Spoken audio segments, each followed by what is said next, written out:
British politics has never looked more fractured. On the right, Nigel Farage's Reform UK is stealing voters from the Conservatives, positioning Reform UK as the authentic voice for those who feel the Conservatives have drifted too far left on the political spectrum. But on the left, something equally significant is potentially taking shape. Former Labour leader Jeremy Corbyn, alongside Zara Sultana, have launched a new political party. And with talk of an alliance with the Greens, many are asking, could this break Labour's chances of returning to power? Let's set the scene. Labour has historically dominated the left of British politics, delivering cornerstone policies like the NHS and the welfare state. For decades, it was seen as the natural home for progressive voters. But under Keir Starmer, there's a growing perception that the party has shifted to the centre. For some, that's been a pragmatic move to win over swing voters in marginal seats. For others, especially Labour's traditional left-wing base, it feels like betrayal.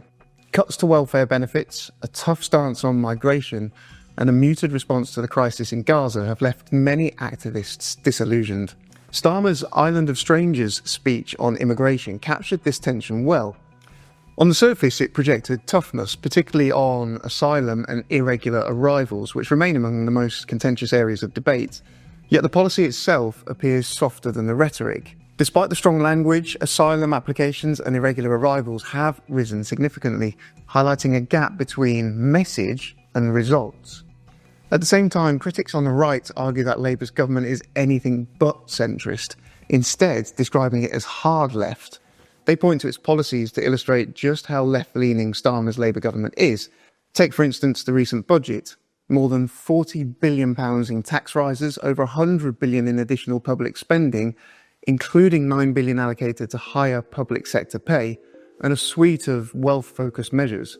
The abolition of non-dom status, higher capital gains tax, new levies on private schools and private jets, and inheritance tax changes impacting large farms and family businesses are all cited as proof that Starmer's government is very left-leaning.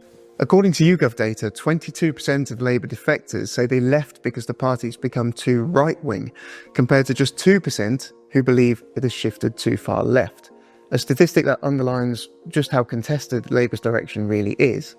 Keir Starmer's Labour is effectively caught in a political no-man's land. On one side, parts of Labour's traditional left-wing base accuse him of abandoning progressive values in favour of centrism. On the other, Conservatives and Reform UK paint him as leading a high-tax, big-spending government that's too far left. This leaves Labour squeezed, not fully trusted by the left, yet still viewed with suspicion by the right. Enter Jeremy Corbyn.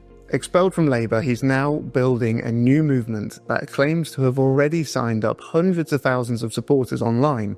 Corbyn's political appeal has always been polarising, but among the younger generation it remains powerful. According to YouGov data, the greatest willingness to consider voting for this new party comes among those who backed the Greens at the last general election, 58% of whom say they're open to backing a Corbyn-led project. This is also true of 31% of 2024 Labour voters and 21% of those who back the Lib Dems.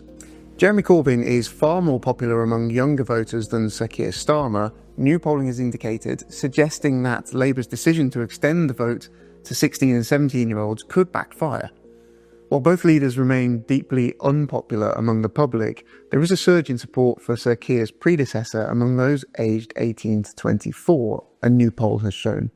Now, there is a dilemma facing left-wing voters. The UK's first-past-the-post system punishes fractured votes.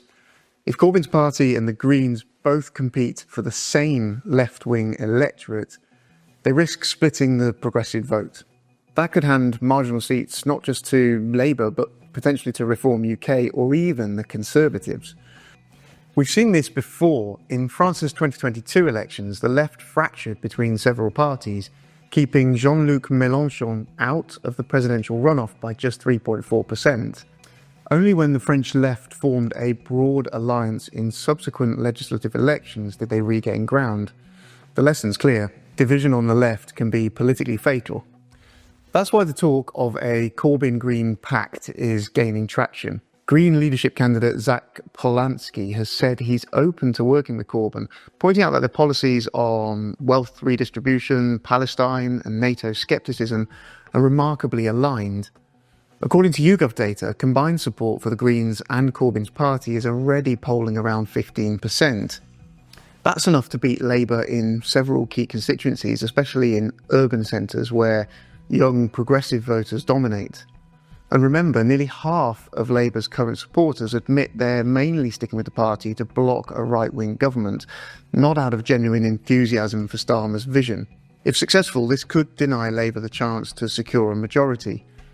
In a hung parliament scenario, Corbyn and Sultana's movement alongside the Greens could hold the balance of power, pushing Labour towards more progressive policies or blocking legislation they see as too centrist. However, this is far from guaranteed. Senior Green MPs have already voiced opposition to any pact, warning it could dilute the party's identity.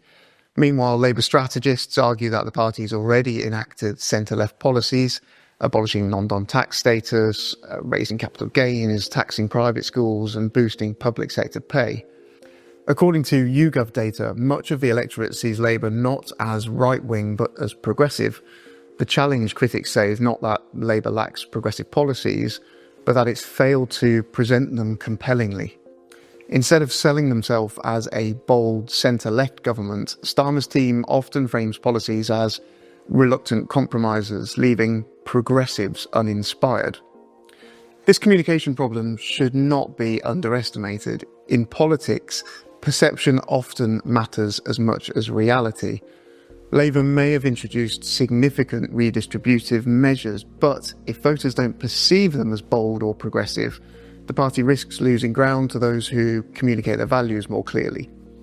Corbyn, Sultana and the Greens have been unambiguous in their messaging: tax the rich, defend minority rights, oppose foreign wars and take decisive climate action.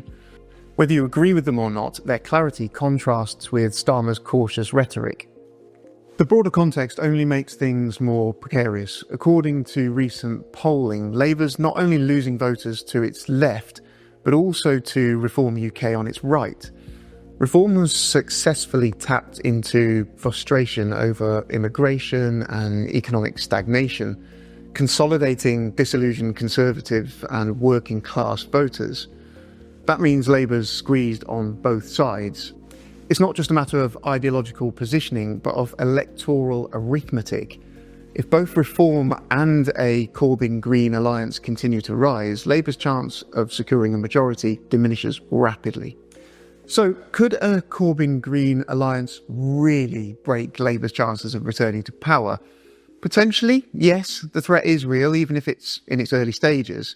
A pact could siphon off enough votes to deprive Labour of a majority, forcing Starmer into a coalition or even leaving the door open to a fragmented parliament. At the very least, it would force Labour to reckon with its left flank more seriously, making it harder to dismiss progressive voters as having nowhere else to go. The stakes are high. Labour's path back to power is no longer guaranteed. The rise of Corbyn and Sultana's new movement, combined with the Greens' growing popularity, might not just chip away at Labour's base, it could fundamentally reshape the British political map. For decades, the UK's two-party system has seemed immovable, but if alliances form on the left and insurgent parties gain ground on the right, the future could look very different indeed. The bottom line? Starmer cannot assume the left will simply fall in line. Disillusioned voters now have alternatives, and if those alternatives manage to cooperate, Labour may find its chances of returning to power broken not by the Conservatives or Reform, but by a rebellion from within its own family.